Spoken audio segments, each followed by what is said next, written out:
Oke guys, assalamualaikum, balik lagi dengan Jaki ya guys. Dan pada video kali ini tanggal 4 Mei guys, pagi-pagi nih guys, jam 6. Gua mau membahas ANJT karena ada pertanyaan dan ada yang request juga untuk dibahas ANJT. Laporan keuangan ANJT kuartal 1 2023 pun dia kalau gua nggak salah terbitnya itu pada tanggal 29 April deh guys. Nah, 29 April ini di pukul 4 sore di mana bursanya sudah mau tutup dan harga ANJT itu sekarang ada di angka 635.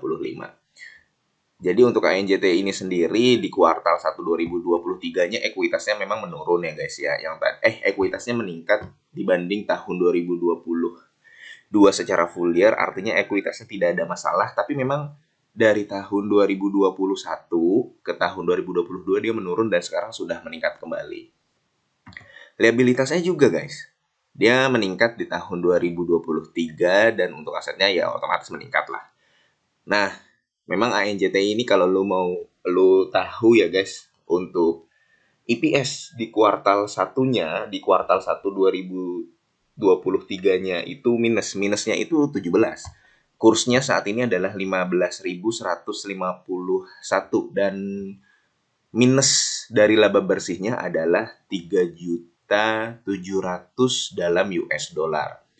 Kalau kita lihat di laporan keuangannya, memang betul dia ANJT ini ya pendapatannya dia kan turun ya guys. Yang tadinya di Maret itu 75 juta US dollar di mana waktu itu harga minyak inti lagi tinggi, kemudian CPO, minyak kelapa sawit dan sebagainya lah, dia sedang tinggi, produksinya naik, ya sekarang turun. Dia sama kasusnya sebenarnya, sama seperti TAPG dan perusahaan-perusahaan lain.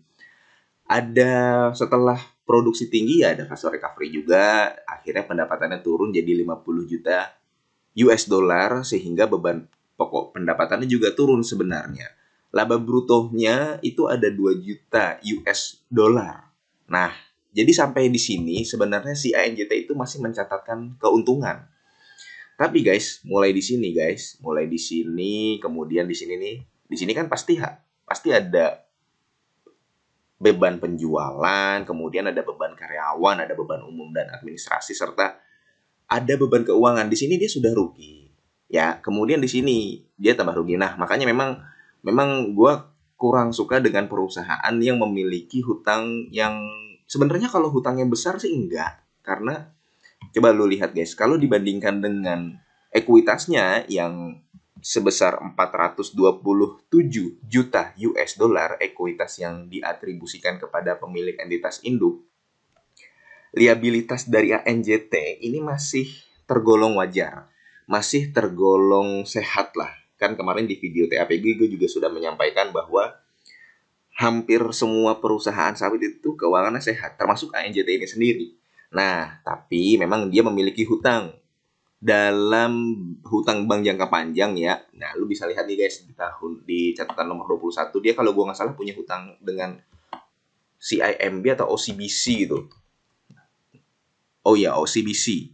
Dia jangka panjangnya itu dalam dolar, ada hutang yang dalam dolar.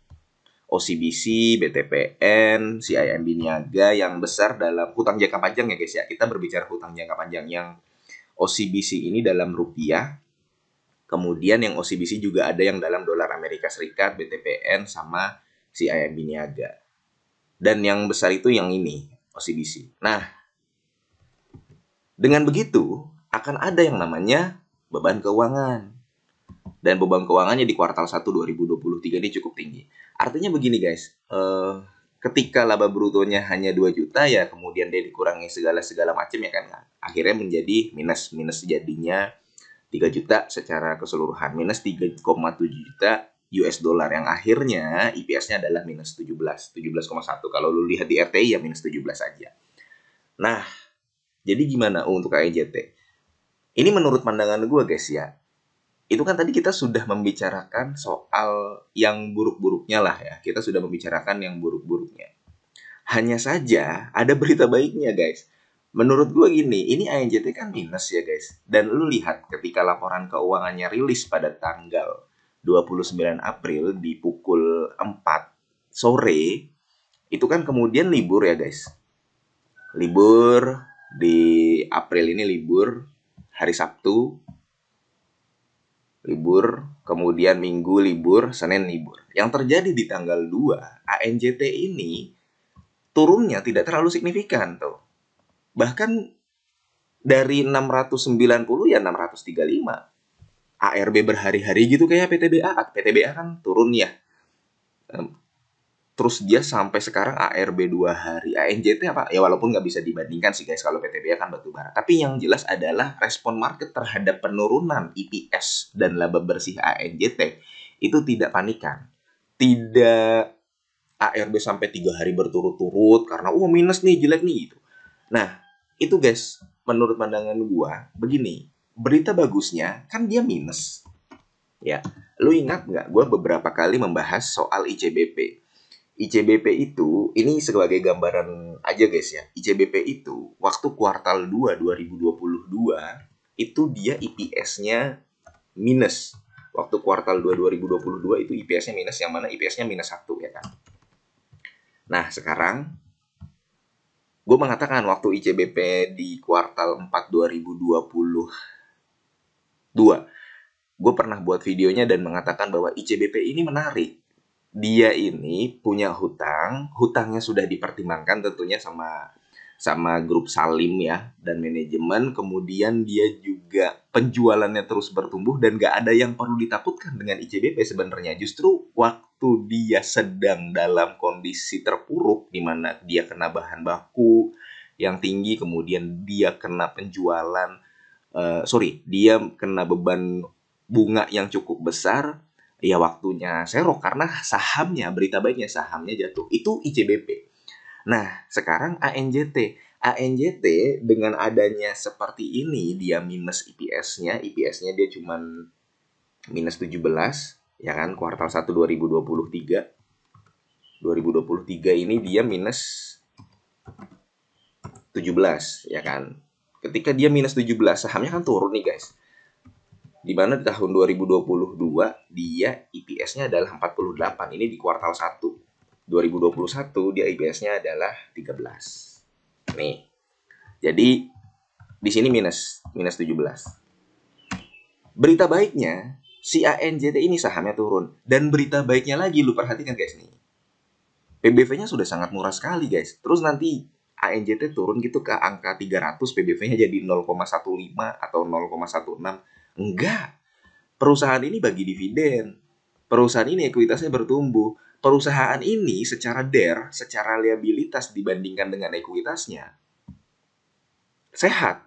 Dan lu perhatikan secara histori, Austindo ini atau ANJT ini pernah dia mencapai angka 1000. Nah, dia pernah mencapai angka 1000. Jadi sekarang, ya, berita bagusnya terlepas dari dia IPS-nya sekarang minus 17, kemudian terlepas dari memang penjualan harga CPO yang turun, volume produksinya juga hampir semua perusahaan sawit turun, beban keuangan dari ANJT ini meningkat, tapi secara valuasi dia ini murah.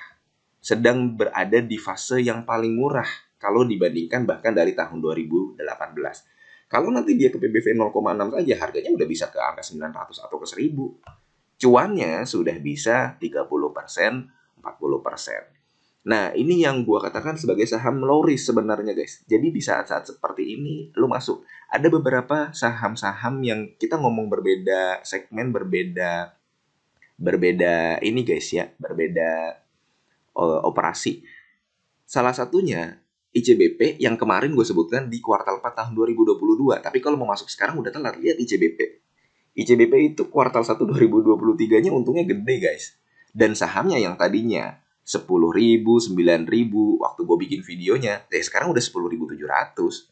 Sebelumnya kan dia bergerak di angka 10.200 saja kan. Itu ICBP. Kemudian ada Japfa. Makanya Japfa selalu gue bilang, nggak ada yang perlu ditakutkan dengan perusahaan yang penjualannya terus bertumbuh. Dia hanya lagi kena apa namanya?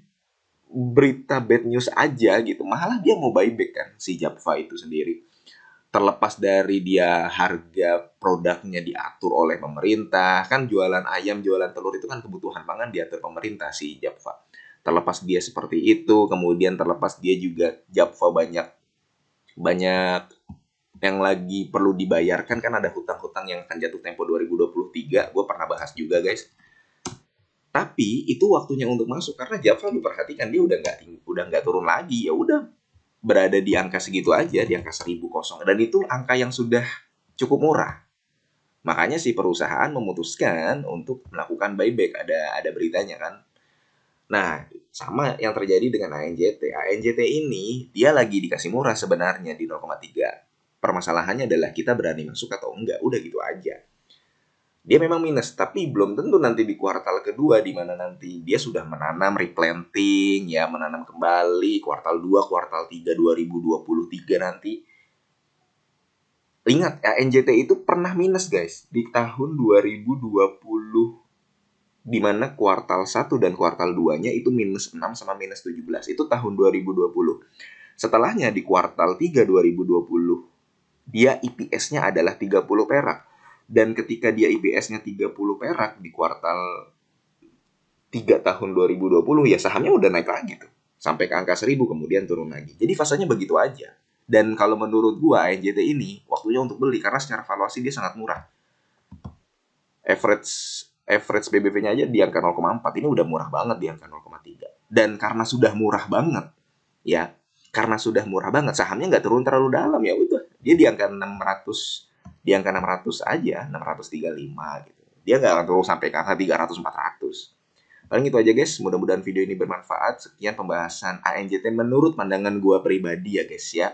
Dan semoga lu sehat selalu sehingga kita bisa bertemu kembali di video-video selanjutnya. Ini bukan ajakan jual atau beli. Gua akhiri, wassalamualaikum warahmatullahi wabarakatuh.